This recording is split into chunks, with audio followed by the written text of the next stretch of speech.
मुरुडच्या दुर्घटनेनंतर मृत विद्यार्थ्यांच्या नातेवाईकांवर अक्षरशः दुःखाचा डोंगर कोसळलाय।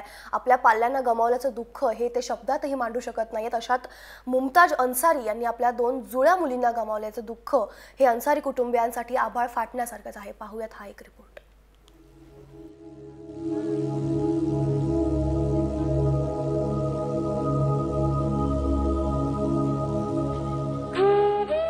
जगात सगळं काही शक्य असलं तरी जन्म आणि मृत्यू तुमच्या आमच्या हातात नसतो।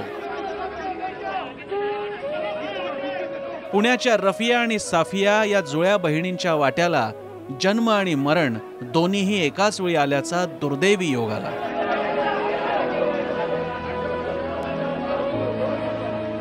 मुरुडच्या दुर्घटनेत या दोघा जुळ्या बहिणींचा समुद्रात बुडून मृत्यू झाला।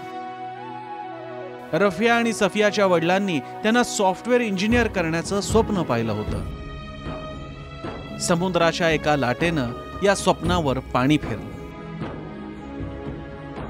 तो धार्मिक थी, नमाज पढ़ती थी, 5 टाइम की 6 टाइम की पढ़ती थी। हम 5 पढ़ते, वो 6 पढ़ती थी। तो दीनदार थी वो तो सब। अब अल्लाह को जो मंजूर था होना था हो गया, क्या करा जाए। जुळ्या असणाऱ्या रफिया सफियांमध्ये अनेक बाबतीत साम्य होतं। दिसण्यापासून ते अगदी परीक्षेत मिळणाऱ्या मार्कांमध्येही। बात पर तो बहुत दुखी है क्योंकि वो हमेशा हमारे साथ में ही थे। चाहे दोनों बहनें थी, दोनों कंपनी भी थी एक दूसरे की, लेकिन हम लोग को कभी उन्होंने अकेला नहीं छोड़े। हम लोग ये साथ में ही रहते थे। उन लोग मोस्ट ऑफ द टाइम साथ में ही थे हम लोग सब। उनका स्वभाव कैसा था? बहुत ज़्यादा शांत था, बहुत शांत और दूसरे को हेल्प करने वाला था और सबकी मतलब सबका कभी किसी को हर्ट नहीं किए। सबका सोचते थे वो, कभी एक दूसरे का सोचते ऐसा भी नहीं था, सबका सोचते थे। रफिया सफिया जन्मल्या सोबत, शाळेची पहिली पायरी ही सोबतच चढल्या।